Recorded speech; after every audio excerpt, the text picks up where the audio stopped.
Hello guys, আমি রবিন আসলাম তুফান মুভিটা দেখতে। আশা ছিল ঈদের দিনটাই মুভিটা দেখবো, কিন্তু তার হলো না। ঈদের সময় এত চাপ যাচ্ছে যে যা বলার বাইরে, সেই জন্য ঈদের 12 দিন পরে আসলাম তুফান মুভিটা দেখতে আমাদের গীত সঙ্গীত হলে। মুভিটা এতই ভাইরাল হয়েছে যে আর ঘরে থাকতে পারলাম না, সেই জন্য মুভিটা আসলাম দেখতে।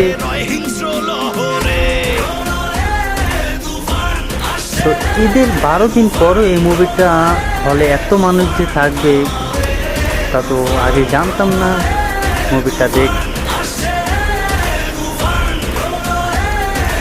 আপনারা দেখতেই পাচ্ছেন আমার পিছনে সাকিবের পোস্টার। অনেকে টিকিটের জন্য সিরিয়ালে লাইন লাগিয়েছে, কিন্তু টিকিট কি পাবে কি পাবো না তা জানি না। ওয়েট করতে হবে।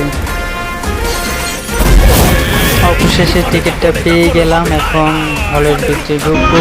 সত্যি সাকিবের সেই লেভেলের একটা মুভি এটা, যা দেখলে আপনিও অবাক হয়ে যাবেন। সত্যি সুপার হিট হয়েছে মুভিটা।